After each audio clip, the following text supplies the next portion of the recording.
con ustedes. Lo dejo con ustedes al maestro Ángel Nieva García. Bueno, pues buenos días a todos.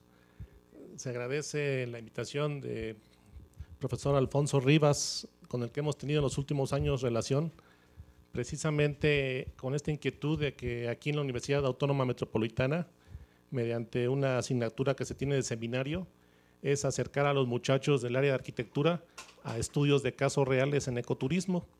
Entonces hemos tenido esa relación de, por mi parte, en empresa Asesores en Desarrollo Turístico Sustentable, apoyar a la UAM para ir a algunos lugares y que los muchachos tengan esta relación con proyectos reales.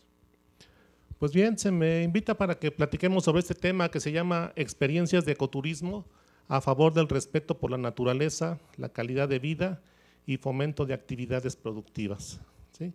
Y lo voy a dividir como en tres partes. Como en un primer bloque voy a pasar varios mapas donde vamos a ver aspectos de México sobre su biodiversidad y cómo estamos en el tema de la pobreza o incluso de falta de alimentación. Una segunda parte de cómo en los últimos años ha tomado relevancia este tema de turismo comunitario o turismo en la naturaleza y varios eventos que se han hecho en México y algunas publicaciones. Y ya al finalizar hablaré un poquito sobre algunos casos de éxito que se han tenido en nuestro país y cuál es la relación esto de un consultor en estos temas de turismo en la naturaleza. Pues lo primero que presento es la riqueza biológica de México. Entonces, afortunadamente estamos ubicados en el planeta Tierra, somos muy privilegiados porque nos da una diversidad de climas, de orografía, de montañas, es decir, nos permite ser biodiversos y afortunadamente contamos con lo que es la Sierra Madre Oriental y Occidental, que si no tuviéramos estas sierras, evidentemente seríamos desérticos, también toda la zona norte sería desértico como el desierto de Arizona. Entonces, gracias a que tenemos estas grandes protecciones naturales, es que se hace muy interesante la geografía.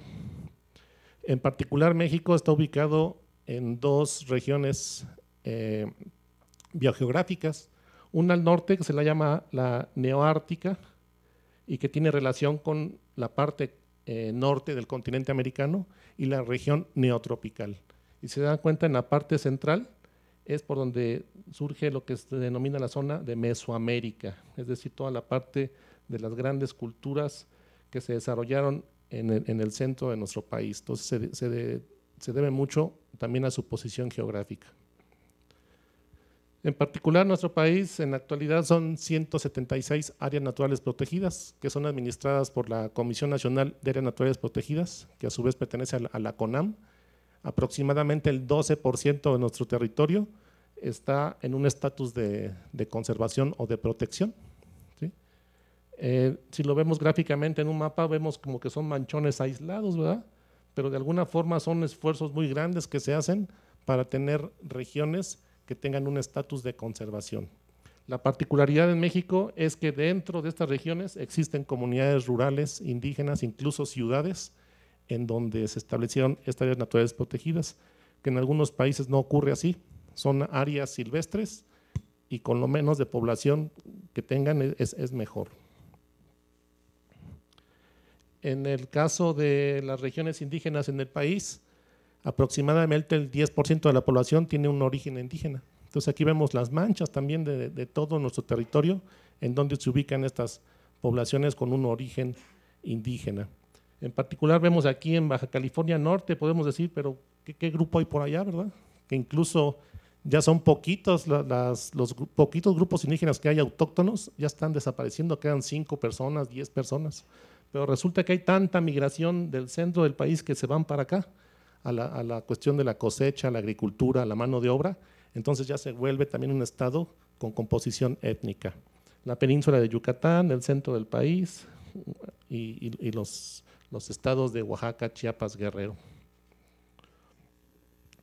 La distribución porcentual de la población hablante de lengua indígena, el principal estado que tiene mayor número de hablantes es Chiapas, le sigue Oaxaca, Veracruz, Puebla, Yucatán y Guerrero.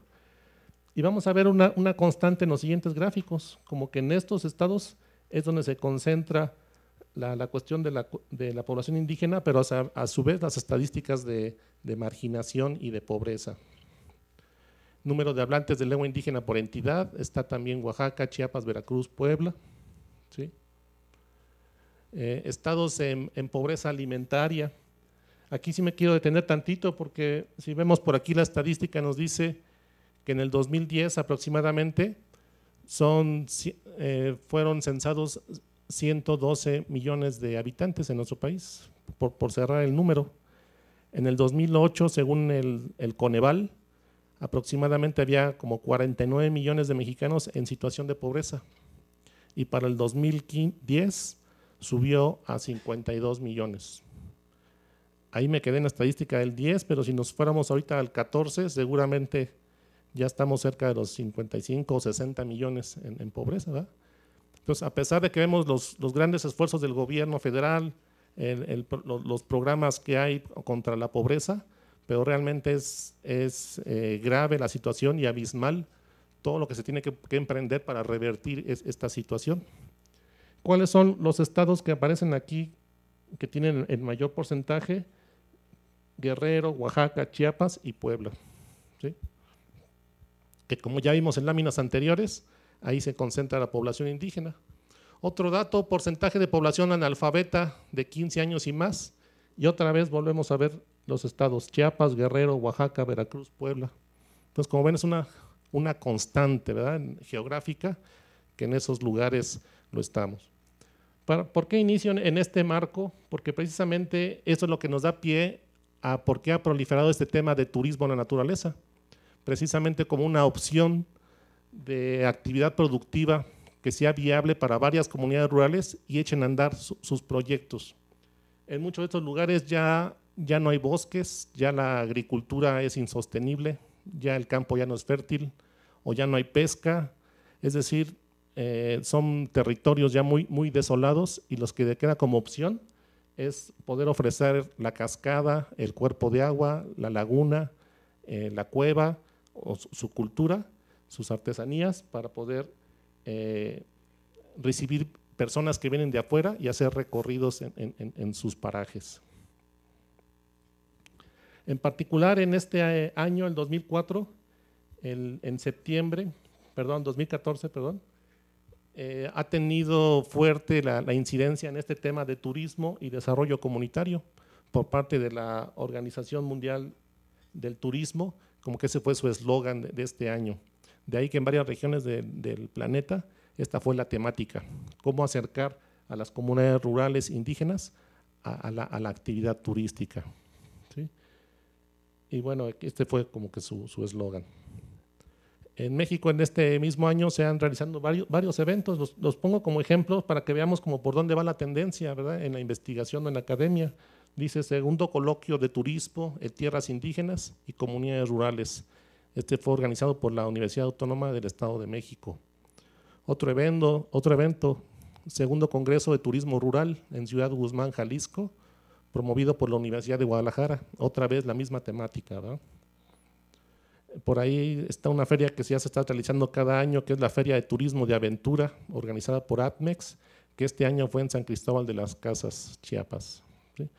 Antes se realizaba en el World Trade Center de la Ciudad de México y ahora ya lo retoma ATMEX y es itinerante, se va moviendo en varios estados. Otro evento que fue el Congreso de Investigación Turística Aplicada 2014, con el lema La investigación aplicada al desarrollo comunitario de los destinos turísticos, y esto fue en Zapopan, Jalisco, en septiembre. Entonces, como ven, los grandes eventos que hubo en materia turística fueron con esta temática. Por ahí hay un primer encuentro estatal de turismo rural sustentable en el estado de Sonora, en donde por ahí, si ven el objetivo, dice difundir los programas y las reglas de operación de los fondos de financiamiento público. Es decir, ya yendo directo a discutir en ellos en mesas de trabajo, cómo hacerle de varios apoyos que hay por ahí en varias dependencias que ahorita lo voy a exponer, para que lleguen a las comunidades rurales. Otro evento, turismo comunitario, como alternativa para el fortalecimiento del patrimonio natural y cultural. Este va a ser próximamente allá en Quintana Roo. En la Escuela Superior de Turismo del Politécnico, por ahí se hizo en el mes de septiembre, el turismo y la comunidad, el legado de los pueblos. Entonces, lo que quiero expresar es eso, ¿verdad? La inquietud de por dónde van los muchachos, las investigaciones, los profesores también, es como que dando la vuelta hacia el campo, hacia el medio rural. Hace varios años, en mi caso, a finales de los 80s, principios de los 90s, más bien la orientación era para los megadesarrollos, lo que es los proyectos de Fonatur, las marinas, grandes hoteles, campos de golf, hoteles de gran turismo, como que esa era la visión. Y con el paso de los años se ha visto que este tipo de turismo es el que está agarrando más fuerza. Por ahí en el 2013 hubo este evento que se llama Taller Diagnóstico de Turismo de Naturaleza, se desarrolló en Veracruz, y la idea de Sectur Federal fue hacer este diagnóstico, qué está pasando en el segmento. Se realizaron varias mesas temáticas, estuvo muy interesante, y a partir de este diagnóstico que no se había hecho en años, se están tomando nuevas medidas a nivel de gobierno. Bueno, entonces en esta parte lo que quise resaltar es la relevancia que ha tomado el tema. Por un lado están las necesidades de las comunidades rurales, están los programas de apoyo y están los técnicos, asesores o las universidades o consultores que pueden brindar esa asesoría, es decir, por ahí están los elementos. En cuanto a publicaciones, voy a pasar algunos ejemplos para seguir reforzando el tema. Uno que se hizo en Chile, dice planificación y gestión del ecoturismo comunitario con comunidades indígenas, ¿sí? Entonces al sur del continente. Aquí en México, en busca del ecoturismo, casos y experiencias de turismo sustentable en México, Costa Rica, Brasil y Australia. Muy interesante la publicación. Uno en Perú, turismo comunitario y desarrollo rural. O sea, seguimos como hablando de lo mismo, ¿verdad? Como que la inquietud está por ahí. En España, turista y campesinado, el turismo como vector del cambio de las economías campesinas en la era de la globalización. ¿Sí? También muy interesante. En Guatemala, de buenas prácticas para el turismo sustentable, está elaborado por Rainforest Alliance, que es norteamericana, pero su base en Sudamérica o Centroamérica es en Guatemala. ¿Sí? Y por parte de México se ha hecho, hay una norma que se llama la norma 133 sobre la certificación del ecoturismo, y por ahí creó un portal que lo pongo aquí en pantalla sobre ecoturismo certificado. Es decir, ya hay ciertas normas o reglamentos que nos dicen que si pasas por esos filtros o esas pruebas, ya formas parte de un club, yo le llamaría, en donde ya realmente estás actuando con prácticas sustentables. Por aquí está su logo y esta es su imagen del sitio web. ¿Sí? Bueno, entonces, con este preámbulo, lo que quiero mostrar ahora es quiénes intervienen en este proceso. Afortunadamente, y también podría decir desafortunadamente, en México existen muchos apoyos para promover el turismo en el medio rural. ¿Por qué digo desafortunado? Porque esto, cuando lo he expuesto en otros países, principalmente en Sudamérica, dan el grito porque dicen ¿cómo es posible que un gobierno tenga políticas de desarrollo para este sector y qué pasa con la iniciativa privada? Es decir, que no se propicia una competencia igualitaria. Los privados o gente que quieren hacer emprendimientos por su cuenta tienen que acudir a la banca o préstamos, cuando en otros países, incluso aquí en México le llamamos a fondo perdido. Es decir, ahí está la lana, ahí el desarrollo y no lo devuelvas. Grupo organizado no lo devuelvas, ahí se queda. Pero bueno, pero afortunadamente sí existen y muchos grupos rurales los han utilizado y precisamente para tener estos negocios, yo les llamaría responsables. Entonces, por una parte, ¿quiénes intervienen? Está la comunidad rural, los beneficiarios que tienen la inquietud, las necesidades. Se necesita crear fuentes de empleo en las comunidades rurales y por otro lado están las entidades de apoyo, ya sea públicas o privadas, que brindan mediante sus programas las diferentes apoyos, ya sea en capacitación, para elaborar estudios, para hacer viaje de intercambio de experiencias, es decir, desde inicio, desde cero, hasta que se corta el listón de inauguración para un proyecto, existen todos los apoyos. Y por otro lado está la parte de la asesoría o el consultor, ¿verdad? Ya sea un despacho o una universidad o una persona física que quiera asesorar. Entonces, entre los tres es donde se desarrolla esta relación de los proyectos. Y bueno, todo es en un espacio y tiempo, ¿verdad? En un territorio, en un lugar geográfico. ¿Qué apoyos gubernamentales para turismo de la naturaleza en México? Entonces, hay varias dependencias, son como 17 dependencias que en sus reglas de operación, como aquí lo pongo, en sus convocatorias, reglas de operación o lineamientos y términos de referencia, tienen apoyos directos para el turismo de naturaleza. Entre los más fuertes está la CDI, que ayer vino el representante de este programa, que es la Comisión Nacional para el Desarrollo de Pueblos Indígenas, la CONAFOR, Comisión Nacional Forestal, por ahí está la CONAM, Comisión Nacional de Áreas Naturales Protegidas, y otras dependencias, ¿verdad?, que tienen bien establecido etiquetados los recursos para que lleguen a las comunidades rurales. ¿En qué consiste? Que en este caso las comunidades rurales y los técnicos o consultores tengan la habilidad para leer estas reglas de operación, estas convocatorias, y accedan a esos recursos en los tiempos establecidos. ¿Cuáles son las etapas del proceso de consultoría que ocurren en lo que les acabo de mencionar? Hay una primera etapa por ahí de inicio de los trabajos de planeación, los estudios, capacitación, se entregan unos primeros resultados. Pasamos a una etapa 2 donde está la construcción de lo que se planeó antes, habilitación de los espacios y se continúa con la capacitación. Y ya en una etapa 3 ya está la puesta en marcha del negocio, se empieza a operar y seguimos con capacitación. Como ven, estoy poniendo como transversal el tema de capacitación en todo momento. ¿Por qué? Porque estamos hablando de muchos casos en comunidades rurales que su origen son campesinos que se dedican a la agricultura, o son pescadores, o son silvícolas, y no han tenido una experiencia previa en prestación del servicio turístico. Entonces se requiere desde tener talleres de la inducción al ecoturismo comunitario, es decir, ¿qué es eso? ¿Qué actividades? ¿A qué se van a enfrentar ellos?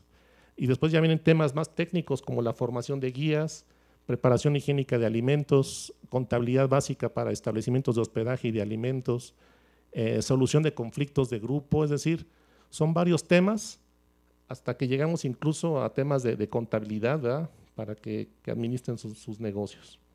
Y todo es en un proceso de evaluación. ¿Cómo nos va? Vamos en ensayo-error, tuvimos este error, nos regresamos, seguimos avanzando, evaluamos, nos vamos para atrás, es decir, vamos evaluando cómo vamos trabajando. Estas dependencias de gobierno que les mencioné hace un momento funcionan con ciclos anuales, es decir, se les llaman incluso año fiscal. Empieza en enero y en diciembre hay el corte. Entonces, ¿qué pasa en los primeros meses? Que hay entrega de solicitudes por los beneficiarios, es decir, de enero, marzo, abril, mayo, están las convocatorias y hay que entregar los documentos a las dependencias de gobierno. Por ahí en mayo, junio, avisan los resultados para los apoyos, es decir, de la documentación que entregaste, ¿está correcta? ¿Sí pasó o no pasa?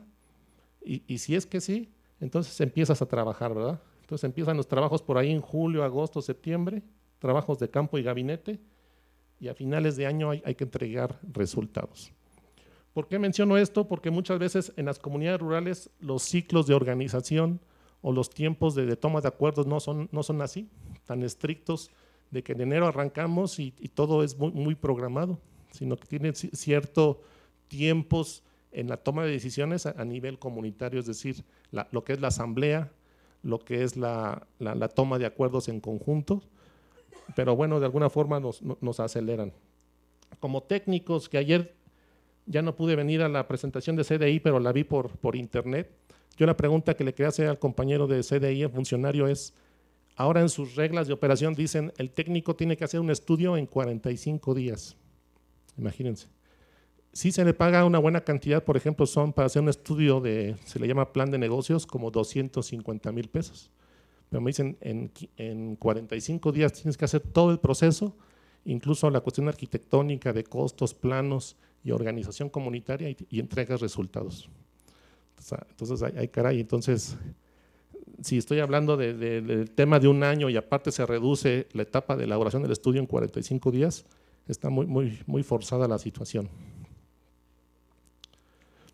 Bueno, en este gráfico lo que quiero resaltar se le llama la escalera de la participación, es decir, cuál es el rol que las comunidades rurales adquieren en el proceso de planeación.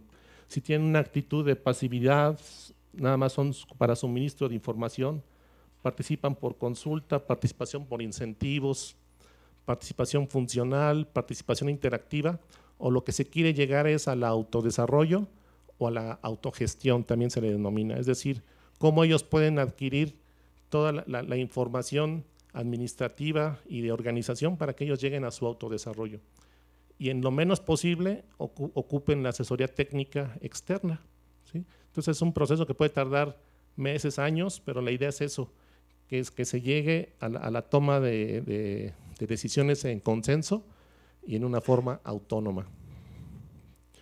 Por ahí hay una publicación que sugiero revisar que se llama 80 herramientas para el desarrollo participativo, para aquellos perfiles o carreras que en el plan de estudios no se nos indica cómo tener esa aproximación de los técnicos hacia comunidades rurales o indígenas. Ahorita me encantó la palabra de profesor que decía el deschilanguizar. Eso no se nos enseña. Entonces de repente tenemos toda nuestra concepción urbana y televisiva, yo podría decir, y de tiempos, y de repente vas al medio rural y la verdad no te adaptas, ¿no? Tienes otros tiempos, otra cultura en general, y de repente te enfrentas con situaciones de asamblea, de discusiones, de toma de decisiones, y por no tener la experiencia fracasamos en esa interacción entre el asesor técnico o el investigador y la comunidad rural, que ayer también lo expuso la maestra Irma. Voy a poner unas imágenes de un proceso que se nos está invitando como empresa recientemente, que es por la CDI, la Comisión Nacional de Pueblos Indígenas, y quieren implementar un estudio en Tierra Blanca, Guanajuato. Está muy cerca de la capital de Querétaro. Y entonces iniciamos con este proceso de planeación participativa. ¿En qué consiste? De tener este primer taller de inducción al ecoturismo comunitario. Es decir, se empieza a trabajar con las personas, se tienen sesiones en gabinete, recorridos en campo. Por ejemplo, aquí les presento un mapa que ellos ya hicieron. La instrucción es cómo ves a tu comunidad y qué se podía aprovechar turísticamente en cuanto a naturaleza y cultura. Entonces ahí echan a andar su imaginación y los resultados son preciosos que se obtienen. En este caso tiene mucho peso lo cultural o sus templos antiguos, coloniales, y por ahí hay algunos ríos y algunas cañadas. Entonces ellos lo expresan gráficamente. Se empiezan a hacer los ejercicios de identificación de atractivos naturales, culturales, un análisis FODA, que redacten su misión, visión, objetivos, es decir, los consultores, asesores nos convertimos en facilitadores para que ellos le vayan dando forma a su proyecto. Entonces estas son unas imágenes. Hace 20, 25 años no se trabajaba así. La política turística era este lugar rural cuenta con los atractivos y el Estado es el que va a invertir. La comunidad rural queda fuera, su organización, ahí van los hoteles, ahí van los restaurantes, las vialidades, campos de golf, incluso aeropuerto, y la comunidad rural va para afuera, ¿va? Como ocurrió en el caso de Huatulco. Bueno, entonces esta es la parte del bloque que les decía en cuanto a la cuestión de consultoría y los apoyos o las dependencias de gobierno que apoyan. Vámonos ya un poquito a los estudios de caso, que afortunadamente en México son bastantes. Ya con esto ya se lleva como 20 años de experiencia, que por cierto el tema es muy joven en nuestro país, pero podemos decir como que son entre 18 o 20 años que ya se viene trabajando. Y está un ejemplo, por ejemplo, en Morelos, que ya se estableció la red de turismo alternativo de zonas indígenas, que son como 8 comunidades que ya se han integrado en red, y por aquí muestran sus mapas. Uno de ellos es el proyecto ecoturístico Quetzalcóatl Temachtini, ubicado en Tepoztlán, Morelos, y les ha ido muy bien. Tienen su arquitectura muy bonita, sus espacios, un restaurante que antes lo ocupaban también para dar cursos de capacitación. Vieron que no era tan funcional el dar cursos, conferencias en un lugar de alimentos, y ya en la parte de arriba ya hicieron un salón muy amplio, muy funcional. Entonces ellos se han adaptado con el tiempo y les está yendo muy bien. Nosotros como empresa estamos por terminar ya en unas semanas un diplomado para la formación de guías de naturaleza. Entonces de estas empresas mandan a sus jóvenes o a las personas que se van a dedicar a guiar. ¿Para qué? Para que obtengan su certificación como guías de naturaleza, su credencial por parte del sector federal. Le hemos pasado muy bien y se aprende de maravillas. Ya el último módulo es de primeros auxilios y RCP. Otros ejemplos exitosos es en la selva lacandona, ¿verdad? Entonces en las comunidades indígenas de los lacandones, en Metzaboc, con sus cuerpos de agua, sus paisajes, flora, fauna exuberante. Desde hace varios años la Secretaría de Turismo Federal y de Chiapas les ha apoyado con cabañas, senderos interpretativos, restaurantes, y les ha ido muy bien. Nos vamos a otro lugar, a la Sierra Norte de Oaxaca, que está pueblos mancomunados de Chiapas, perdón, de Oaxaca. Entonces ahí también son una red de comunidades que están muy cercanas entre ellos, en donde los turistas van visitando una comunidad, después se pasan a otra, y como a la capital de Oaxaca llega mucho turismo europeo, a ellos sí les gusta subir a la sierra y tener estas caminatas entre un pueblo y otro. Entonces les ha funcionado muy bien y ya son empresas autogestivas. Entonces aquí, por ejemplo, una toma, ¿no? Se llama en La Tubi, en donde la CDI les ha apoyado en todos los procesos, incluso en señalización. Aquí me gustaría el foro que me diga qué observa por ahí, cuál fue la intención de esta imagen. ¿Que no, ya lo vieron? Entonces aquí se asoma, ¿verdad? Entonces está un jaguar que fue tomado con una cámara de fototrampeo, y esto se llama en La Papalota, en Santiago Ixcuintla, en la costa de Nayarit, en donde su dueño del terreno se llama Ignacio Luis Vallarta. Fue la primera área natural protegida de un privado que en forma voluntaria dijo: mis hectáreas pasan a ser una área natural protegida en forma voluntaria. Fue la número 1. Tuvimos la posibilidad de trabajar con ellos, y eso nos pasaba, que en recorridos en campo veíamos las huellas del jaguar en las márgenes de los ríos, en el lodo, ahí se quedaba la huella. Nosotros como técnicos y como decía el profesor Chilangos, nos volvíamos locos, ¿no? Decíamos, es que aquí en la redonda, aquí está cerquita el jaguar, ¿no? Claro, nunca lo vimos en vivo, no sé, desafortunadamente, pero sabíamos que ahí estaba. Entonces son lugares bien conservados, que se está trabajando muy bien, y se protege mucho el manglar también por ahí. Voy a pasar otros ejemplos en la costa de Oaxaca, en Escobilla, en donde esta es la playa que tiene el mayor número de arribazón de tortugas en todo México, de tortugas marinas. Por lo tanto, en la década de los 50, 60, las comunidades de esa zona de la costa de Oaxaca eran tortugueros o cazadores de tortugas, ¿sí? Después vinieron las leyes y dijeron ya está prohibido la matanza de tortugas, y ahí cerquita estaba el rastro en Mazunte, Oaxaca. Entonces de repente todas estas personas ya había una economía local alrededor de la grasa, la piel y el caparacho de la tortuga, los huevos por supuesto, y de repente, ¿y ahora qué hacemos? Y a eso nos hemos dedicado durante décadas. Ahora ya no, ya es prohibido, incluso hasta hubo algunos muertitos por andar saqueando los huevos. Entonces vieron como opción entrarle ahora al turismo de naturaleza. Entonces, como tienen esteros, tienen manglar, playa, tortugas, este es geográficamente se ubica entre Pochutla y Puerto Escondido, está por aquí en medio, lo que es Escobilla. Entonces tuvieron un proceso de planeación de la misma manera, de decir, Bueno, nos dedicamos a esto, vamos a entrarle ahora a turismo. Lo primero que hicieron fue poner un restaurante al lado de la carretera, que por envidias del pueblo le prendieron fuego a la palma. Entonces no decayó el ánimo, dijeron no, vamos a seguir, y lo volvieron a reconstruir el restaurante, pero ahora con techo de teja. Y ya entonces empezaron a organizarse, vieron que este tema de tortugas y el desove o la liberación atrae a muchos visitantes, pero ahora con respeto a la naturaleza. Y aparte las prácticas agrícolas ahí cercanas.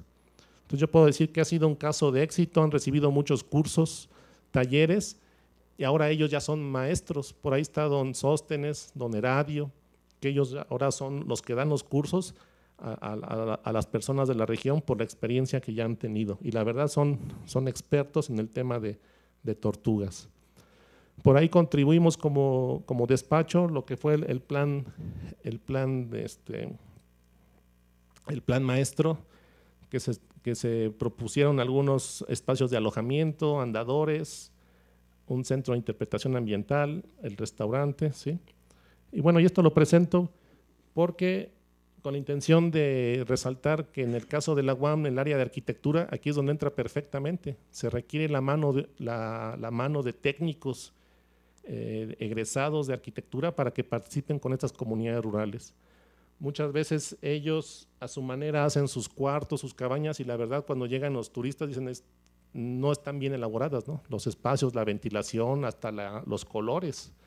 Entonces ahí es donde entran ustedes los jóvenes para asesorar a estas comunidades rurales. Entonces están las cabañas, por aquí está un centro de interpretación ambiental, una torre de observación.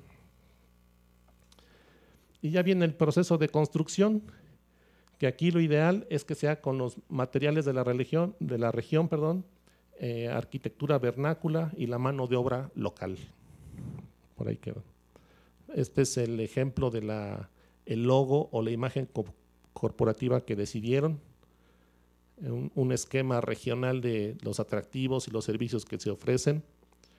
Y bueno, y un mensaje, ¿verdad? Dice, si no hay demanda, no hay oferta, y por ende no hay negocio, no comamos huevos de tortuga. Entonces, ellos, de ser expertos depredadores de huevo de tortuga, ahora ya son expertos en la conservación y dar el mensaje hacia los visitantes, y les va muy bien. Por ahí ha ido Fundación Banamex, la Volkswagen, para llevar a sus trabajadores directivos, y dejan buenas donaciones para que se siga trabajando en la conservación de la tortuga. Un caso que está mucho en discusión, el de Cabo Pulmo, en Baja California Sur, que ya en el sexenio pasado del expresidente Calderón ya se había dicho las inquietudes que había de un megadesarrollo en esta región se vienen abajo, no se autoriza.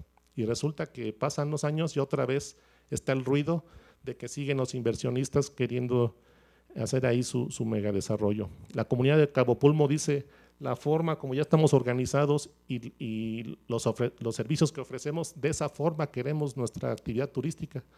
¿Por qué siguen con esa insistencia de querer hacer grandes hoteles, marinas, restaurantes, cuando nuestro concepto es de esta manera? Entonces lo resalto porque todavía está la lucha, y afortunadamente no se ha inclinado la balanza para el gran capital.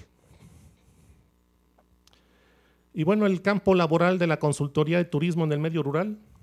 Entonces se requieren de estos equipos interdisciplinarios y multidisciplinarios, como se han promovido aquí en la UAM, para acercarse a las comunidades rurales y brindar ahí su servicio. Lo que yo podría decir es que no se vea nada más como un periodo de investigación o unas vacaciones o para pasar mi tesis o para titularme, sino tener esta vocación de ver que todo el conocimiento que yo adquirí en la formación lo puedo aplicar en el campo, es decir, dedicarnos a eso. Si mi idea es el despacho, el piso 23, no salir de la ciudad, bueno, entonces ese no es mi perfil. El perfil se requiere ir a las comunidades, llenarse las botas de lodo, que te agarre la lluvia en el campo, que tu camioneta no pase porque está lleno del charco, ¿no? No puedes, es decir, el que realmente contribuyas con tu conocimiento al desarrollo de comunidades rurales. Y ya para concluir, pongo por aquí algunas notas. Existe un campo laboral amplio en el área de consultoría turística en el medio rural. En la actualidad existen programas de gobierno con reglas claras para apoyar a las comunidades rurales y el pago a los técnicos especialistas. Es decir, hay reglas claras, hay tiempos establecidos y es una buena opción laboral. Es conveniente que se incluya la materia de consultoría de empresas con método de planeación participativa en la currícula de las carreras de turismo y carreras afines. Es decir, que realmente tengamos estas bases que ahorita las describí muy brevemente, insisto, como una opción laboral. Las comunidades rurales requieren de técnicos preparados que apoyen a brindar alternativas productivas sustentables. Y pongo aquí el campo los espera.